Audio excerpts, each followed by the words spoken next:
This is Colin McGuigan for IFL TV. Delighted to be joined by Edward Hearn today.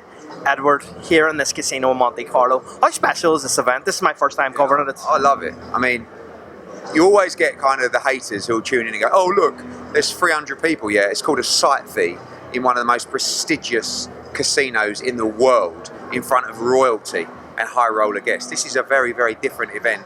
4 championship fights on Saturday, a really, really good card.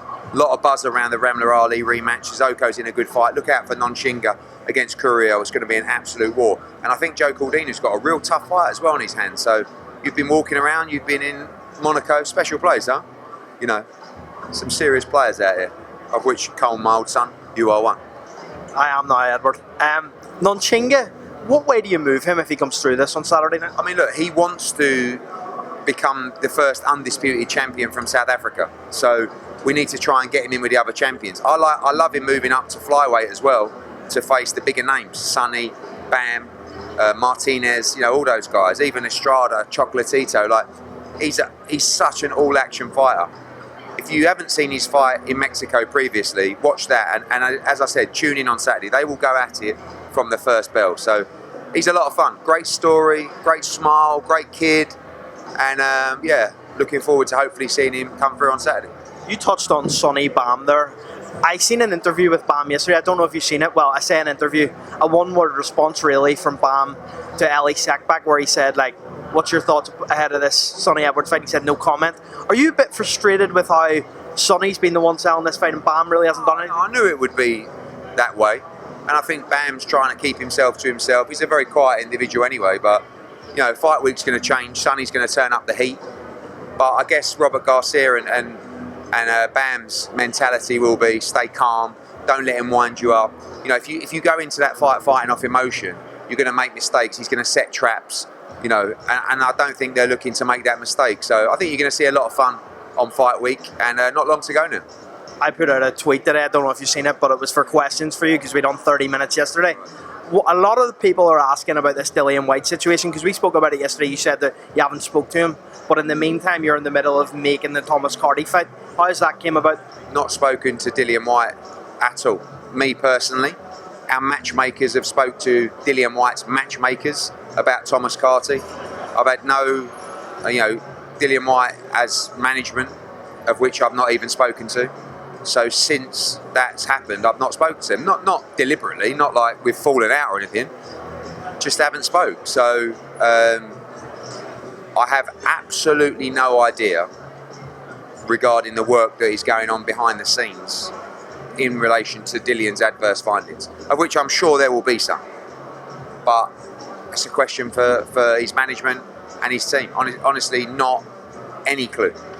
Ohara Davies' interview with IFL where he kind of called out Tony Bellew. What did you make of that when he said he was just really your only friend apart from another 8 or 10 people? I'm his only friend. Oh, I'm Tony's only friend. All right, okay. I thought he was going to say Tony's my only friend, which is fine. I think he used some vulgar language towards Tony Bellew at the same time. I don't know if you've seen it. Yeah, I mean, look, not everyone likes everybody, do they? I've dealt with a lot of people in boxing. Good people, bad people. If you think Tony Bellew's outspoken and don't like some of the things he says, you're entitled to your opinion. One of the most solid guys I've ever met, Tony Bellew. Like, I would trust him with virtually everything, you know? So, always true to his word, a good man. And listen, Ohara's going to talk his talk. He's got a big fight coming up, I believe. Is it announced yet or coming? Yeah, so good luck to him. Good luck to everyone. Let's just get along. Life's too short. There was obviously as well some comments yesterday in our video about Fury and Ngannou, or about AJ Ngannou. Have you spoke to Francis Ngannou's team? I have done after the fight, and then I reached out to them yesterday just to say, look, if you're interested in that fight, we should talk because we're mapping out AJ's future over the next 6 to 12 months. If that does involve Ngannou, we're excited for that as well. But if it doesn't, no problem. We'll just carry on with what we're doing. But it's the biggest fight out there for Francis Ngannou, so I'm sure they'll entertain those discussions. Would you be open to not letting AJ fight if you could make the Francis Ngannou fight for, say, February? Yeah, maybe.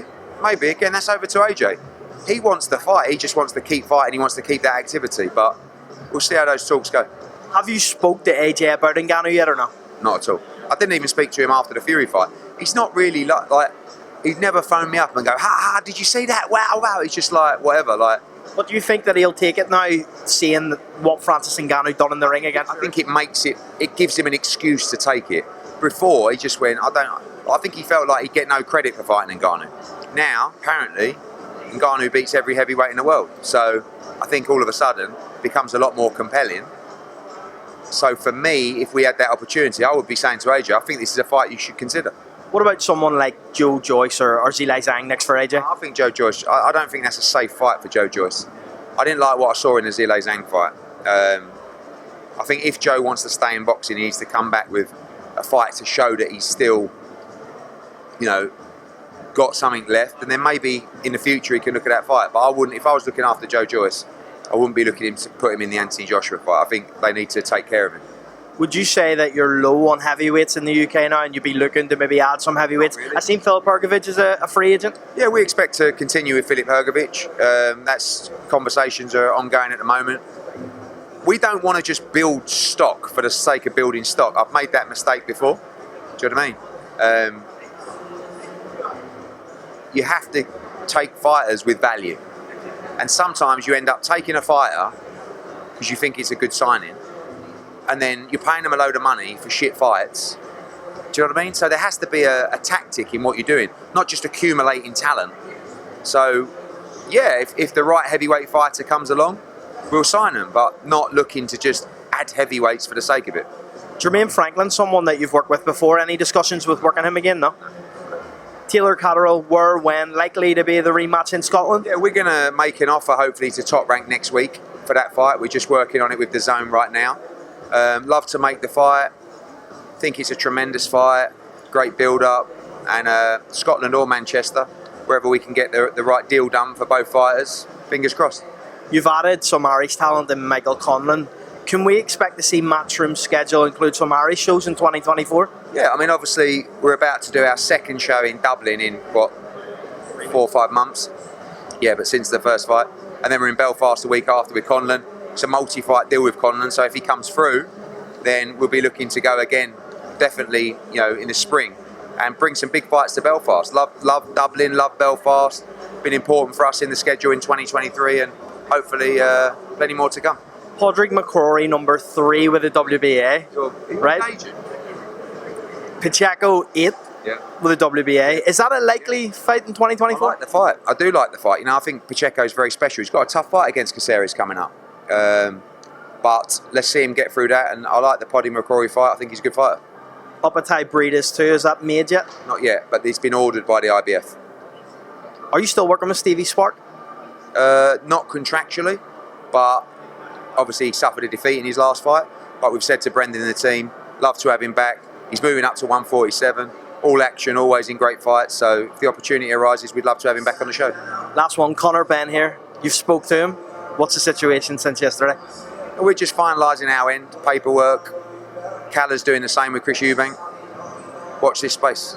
Next week, Edward Hearn. Thank you.